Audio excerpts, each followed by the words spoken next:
بسم اللہ الرحمن الرحیم۔ السلام علیکم۔ حضرت عبداللہ بن عمر بن الخطاب رضی اللہ تعالی عنہ رسول اللہ صلی اللہ علیہ وآلہ وسلم کے صحابی اور دوسرے خلیفہ راشد حضرت عمر فاروق رضی اللہ عنہ کے بیٹے اور پیغمبر آخر الزمان کے برادر نسبتی تھے۔ آپ کی والدہ زینب بنت مظعون ہیں اور آپ بچپن میں تقریباً 10 سال کی عمر میں ہی اسلام قبول کر چکے تھے۔ طبیعت کے نہایت سادہ، علم و فضل، عبادت گزاری و تقوی و پرہیزگاری میں اعلیٰ مقام پر فائز تھے۔ مشہور تابعی میمون بن مہران فرماتے ہیں، نہ میں نے ابن عمر سے بڑھ کر کسی کو متقی پرہیزگار نہیں دیکھا۔ آپ کے مزاج میں ہمیشہ سخاوت اور صدقہ و خیرات کا غلبہ طاری رہتا تھا۔ کہا جاتا ہے کہ آپ کو جو چیز پسند آ جاتی تھی وہ فوراً اسے راہ خدا میں خرچ کر ڈالتے تھے۔ آپ کی سخاوت اور دریات دلی کا اندازہ اس بات سے بخوبی لگایا جا سکتا ہے کہ آپ نے اپنی زندگی میں قریباً 1000 غلام خرید کر آزاد کیے تھے۔ رسول اللہ صلی اللہ علیہ وآلہ وسلم کے وصال باکمال کے بعد حضرت عبداللہ ابن عمر 60 سال تک حج کے مجموع دوسرے مواقعوں پر مسلمانوں کو اسلامی احکامات پر فتویٰ دیتے رہے۔ آپ نے جنگ خندق میں حصہ لیا اور اس کے بعد بھی کفار سے لڑی جانے والی کئی لڑائیوں میں برابر کفار کا مقابلہ کرتے رہے، لیکن امیر المومنین حضرت علی کرم اللہ وجہہ الکریم اور حضرت معاویہ کے درمیان لڑی گئی لڑائیوں سے آپ نے مکمل کنارہ کشی اختیار کیے رکھی۔ یہاں بعض لوگ یہ بھی خیال کرتے ہیں کہ آپ نے خلفائے راشدین میں سے صرف پہلے 3 کی بیعت کی تھی، یعنی آپ نے حضرت علی کرم اللہ وجہہ الکریم کی بیعت نہیں کی تھی۔ کیا واقعی میں آپ نے بیعت نہیں کی تھی؟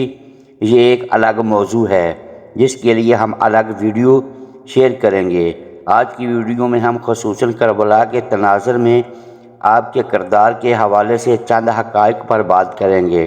دوستو، حضرت عبداللہ ابن عمر نے 84 یا 86 سال کی عمر پائی تھی اور آپ 74 ہجری میں مکہ معظمہ میں فوت ہوئے تھے، یعنی آپ کربلا واقعہ، حرہ اور احانت کعبۃ اللہ کے موقعوں پر حیات تھے، اور آپ نے ظالم و جابر حجاج بن یوسف کا ابتدائی زمانہ بھی دیکھا تھا۔ حضرت عبداللہ ابن عمر رضی اللہ تعالی عنہ کے متعلق ہے کہ آپ اس طرح کے صحابی تھے کہ جنہوں نے پیغمبر خدا رسول اللہ صلی اللہ علیہ وآلہ وسلم کو جس طرح سے عمل کرتے ہوئے دیکھا تھا، آپ ویسے ہی عمل کیا کرتے تھے، بلکہ آپ تو سنت کے اس قدر پابند تھے کہ خلفائے راشدین سے کہتے، میں نے تو رسول اللہ صلی اللہ علیہ وآلہ وسلم کو یوں عمل کرتے ہوئے دیکھا ہے، لہٰذا میں تو ایسے ہی عمل کروں گا۔ یعنی جہاں جہاں آپ نے رسول اللہ صلی اللہ علیہ وآلہ وسلم کو نماز ادا کرتے ہوئے دیکھا، آپ وہیں اور ویسے ہی نماز ادا فرمایا کرتے تھے، اور اگر کبھی حضور نے راستے سے ہٹ کر کہیں نماز ادا فرمائی تھی تو حضرت ابن عمر بھی راستہ سے ہٹ کر نماز ادا فرماتے تھے اور کہا کرتے تھے، میں یہاں ضرور بالضرور نماز ادا کروں گا، کیونکہ یہ عمل میں نے خود حضور کو کرتے دیکھا ہے۔ یہی نہیں بلکہ آپ تو ان جگہوں پر اور ان درختوں کے نیچے استراحت کیا کرتے تھے جہاں آپ نے حضور صلی اللہ علیہ وآلہ وسلم کو استراحت فرماتے ہوئے دیکھا تھا، بلکہ اگر کوئی آپ سے کہتا کہ آپ یہاں آرام کر لیں، راستے سے ہٹ کر اور دور جا کر کیوں آرام کرتے ہیں، تو آپ اسے فرماتے، تم لوگ جہاں مرضی ہو آرام کر لو، لیکن میں تو وہیں جاؤں گا جہاں میں نے حضور صلی اللہ علیہ وآلہ وسلم کو آرام کرتے دیکھا تھا۔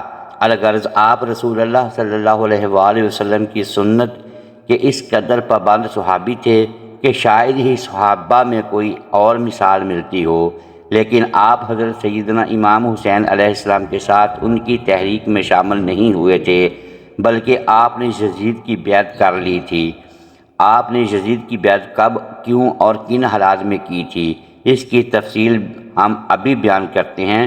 دوستو، حضرت معاویہ نے جب تخت خلافت اپنے بیٹے یزید کے سپرد کرنے کا فیصلہ کر لیا تو آپ نے کوشش کی کہ اپنی زندگی میں ہی تمام مخالفین کو یزید کی بیعت پر راضی کر لیں۔ لہٰذا آپ کو جن شخصیات سے سب سے زیادہ خطرہ تھا وہ حضرت سیدنا امام حسین رضی اللہ تعالی عنہ اور حضرت ابن زبیر رضی اللہ تعالی عنہ تھے۔ انہی دنوں حضرت ابن عمر رضی اللہ تعالیٰ عنہ بھی مدینہ منورہ میں موجود تھے، لیکن حضرت معاویہ نے ان کی سیاست میں عدم دلچسپی اور مذہبی رجحان کی وجہ سے انہیں راضی کرنا ضروری نہ سمجھا، کیونکہ وہ سمجھتے تھے کہ یزید کو ان سے کوئی خطرہ نہیں ہوگا۔ حضرت معاویہ کا یہ خیال تھا بھی ٹھیک، کیونکہ حضرت ابن عمر شروع سے ہی سیاسی عدم دلچسپی رکھتے تھے۔ یہی وجہ کہ امیر المومنین حضرت عمر فاروق رضی اللہ تعالیٰ عنہ نے جب شورا بنائی تھی تو آپ نے اپنے بیٹے کو اس کا حصہ نہ بنایا تھا، بلکہ وصیت فرمائی تھی کہ میرے بیٹے کو خلافت سے دور رکھا جائے۔ شاید کچھ یہ وجہ بھی ہو سکتی ہے کہ حضرت ابن عمر اپنے والد محترم کی وصیت کی وجہ سے سیاست سے دور ہی رہنا پسند کرتے تھے۔ منقول ہے کہ جب حضرت معاویہ کی وفات ہو گئی اور اقتدار یزید کے ہاتھ آیا تو حضرت ابن عمر بھی ان لوگوں میں شامل تھے جنہوں نے پہلے یزید کی بیعت کرنے سے انکار کر دیا تھا۔ حضرت معاویہ کی وفات کے بعد مدینہ کے گورنر ولید بن عتبہ نے صحابہ کرام کے ساتھ حضرت عبداللہ ابن عمر سے بھی کہا کہ وہ یزید ابن معاویہ کی بیعت کر لیں۔ حضرت ابن عمر نے اسے جواب دیا، مجھے اختلاف پسند نہیں، لیکن اگر سب لوگوں نے یزید کی بیعت کر لی تو میں بھی کر لوں گا۔ ولید بن عتبہ نے آپ سے کوئی خطرہ محسوس نہ کیا اور آپ کو آپ کے حال پر چھوڑ دیا، کیونکہ اسے اصل خطرہ تو حضرت سیدنا امام حسین علیہ السلام اور حضرت ابن زبیر سے تھا، لہٰذا وہ ان پر اپنی گرفت مضبوط کرنا چاہتا تھا، اور یزید کی طرف سے بھی اسے یہی خط موصول ہوا تھا۔ الغرض جب حضرت سیدنا امام حسین اور حضرت ابن زبیر نے مکہ کی طرف کوچ فرمایا تو راستے میں ان کی ملاقات حضرت ابن عمر سے ہوئی۔ حضرت ابن عمر نے پوچھا، مدینہ میں کیا خبر چل رہی ہے؟ انہوں نے جواب دیا، حضرت معاویہ کی موت کی اور یزید کی بیعت کی۔ حضرت عمر نے فرمایا، خدا سے ڈریں اور مسلمانوں کے کٹ کو نہ بکھیریں۔ واقدی نے بیان کیا ہے کہ اس کے بعد کچھ عرصہ حضرت ابن عمر مدینہ میں مقیم رہے، اور جب آپ نے دیکھا کہ مختلف شہروں کے لوگوں کی اکثریت یزید کی بیعت کر رہی ہے تو آپ نے بھی یزید کی بیعت کر لی، اور فرمایا اگر اس میں خیر یعنی بھلائی ہے تو ہم راضی ہیں، اور اگر یہ مصیبت ہے تو ہم صبر کریں گے۔ حضرت ابن عمر نے یزید کی بیعت کی کیونکہ آپ کو فتنہ و فساد اور شر کے پھیلنے کا خطرہ محسوس ہو رہا تھا۔ اس کی بڑی وجہ پہلے 3 خلفائے راشدین کی شہادت تھی جو آپ پہلے دیکھ چکے تھے، اور آپ مزید کسی ایسے سانے کو دیکھنے کے لیے تیار نہ تھے، کیونکہ اس میں سب سے زیادہ نقصان امت کو برداشت کرنا پڑتا ہے۔ لیکن یہاں یہ بھی واضح رہے کہ حضرت سیدنا امام حسین علیہ السلام جب مدینہ منورہ سے روانہ ہوئے تو آپ کا ارادہ فقط مزاحمت کا تھا، نہ کہ یزید سے جنگ کا۔ اس لیے امام عالی مقام نے جنگ کا اعلان بھی نہیں کیا تھا، اور نہ ہی آپ کسی جنگی ساز و سامان سے لیس ہو کر روانہ ہوئے تھے۔ اس کو یوں سمجھ لیں کہ اگر آپ جنگ کے ارادے سے ہی روانہ ہوتے تو کیا اپنے ساتھ خواتین اور بچوں کو لے کر جاتے؟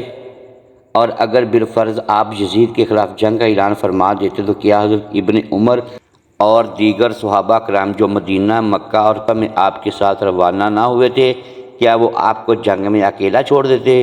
نہیں، ایسا ہرگز نہ ہوتا۔